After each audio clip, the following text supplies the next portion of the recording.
Hello दोस्तों, आप सभी को गुलाब जामुन जैसी मीठी मीठी नमस्कार। और उसी के साथ आप लोगों का स्वागत है आईपीओ के लव ट्रायंगल शो में। एक और एसएमई कंपनी एलिगेंस इंटीरियर लेके आ रही है अपना जी आईपीओ। यहाँ पर हम आज इस रिव्यू वीडियो में इस कंपनी का पूरा कच्चा चिट्ठा खोलने वाले हैं, बेसिक से लेके एडवांस तक। अगर मैं स्टार्टिंग में इसमें अपने पर्सनल डिसीजन की बात करूं तो फिर से एक इंटरेस्टिंग आईपीओ देखने को मिलने वाला है। बट फिर भी क्योंकि मार्केट के मूड माहौल और वहां पर एसएमई आईपीओ की लिस्टिंग पे हमें काफी बड़ा इम्पैक्ट देखने को मिला है, तो उसकी वजह से आज के दिन मेरा कोई फाइनल डिसीजन नहीं है। किस तरीके से रहेंगे एक्सटर्नल फैक्टर, उसके बेस पर जो भी मेरा फाइनल डिसीजन बनेगा वो मैं आप लोगों को टेलीग्राम चैनल पर अपडेट कर दूंगा। बट फिर भी आप लोग एक बार इस वीडियो को देख लीजिएगा, समझ लीजिएगा, फिर अपने रिस्क रिवॉर्ड रेशो और माइंडसेट के अकॉर्डिंग अपने फाइनेंशियल एडवाइजर से कंसल्ट करके कोई फाइनल एक्शन बनाइएगा। उसी के साथ साथ आप लोगों को म्यूचुअल फंड में या इंश्योरेंस सेगमेंट में किसी भी तरीके कोई भी हेल्पलाइन की जरूरत है, या आप लोग चाहते हो कि being a mutual fund distributor हम आपका पैसा मैनेज करने में आपकी हेल्प करें, चाहे वो SIP हो, STP हो, SWP हो, बूस्टर STP हो, या लमसम अमाउंट हो, तो आपको डिस्क्रिप्शन में मेरा फोन नंबर मिल जाएगा, आप मुझसे कांटेक्ट कर सकते हैं। और अगर आप हमारे थ्रू अपनी SIP वगैरह खुलवाते हैं तो आपको एक व्हाट्सएप प्राइवेट ग्रुप में ऐड कर दिया जाएगा। यहाँ पर आप लोगों के साथ आईपीओ से रिलेटेड एडिशनल इंफॉर्मेशन भी शेयर की जाती है। अब अगर हम कंपनी की बेसिक डिटेल की बात करते हैं तो 1996 में ये कंपनी इनकॉर्पोरेट हुई थी। काम की बात करते हैं तो ये इंगेज होने वाली है in the business of interior solution to corporate laboratories, airport lounge etcetera. काम वाइज एक अच्छा सेगमेंट हमें देखने को मिलने वाला है। अगर हम कंपनी के बिजनेस सेगमेंट की बात करते हैं तो वहां पर सबसे पहले डिजाइन एंड बिल्ड सर्विसेज, जहां पर कंपनी ऑफर करती है end to end design and build services, जिनमें इंक्लूड हो जाता है design, shop drawing, resource planning, execution and post project support.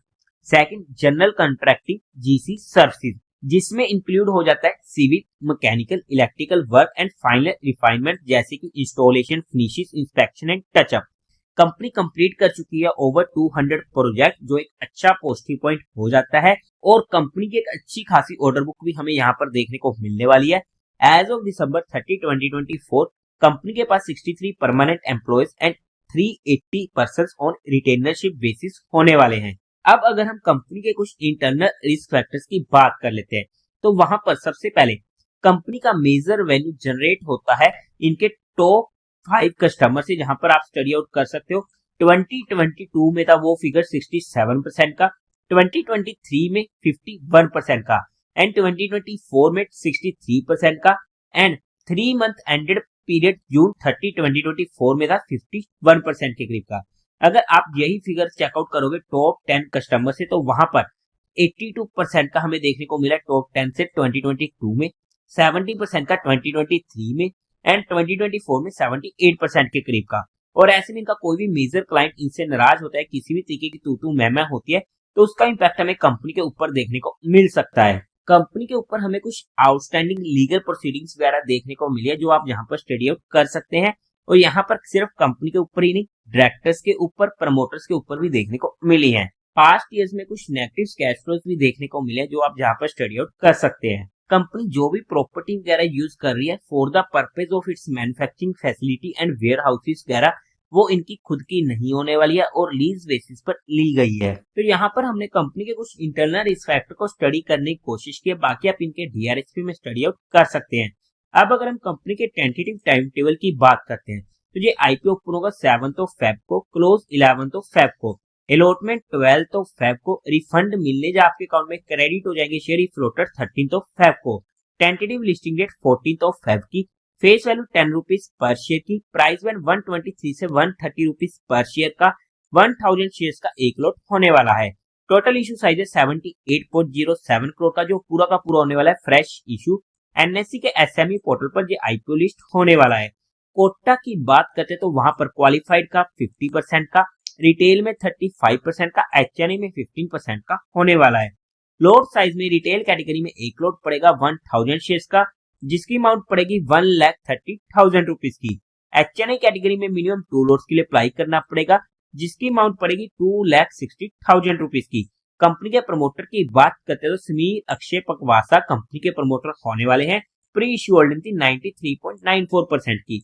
अब अगर हम कंपनी के मेन मुद्दे की बात करते हैं यानी कि कंपनी के फाइनेंशियल्स की, तो वहां पर सबसे पहले टोटल असेट 2022 में थे 103 करोड़ के, जो इंक्रीज होते थे फर्स्ट 2 क्वार्टर ऑफ 2025 तक पहुंच चुका है 234 करोड़ के।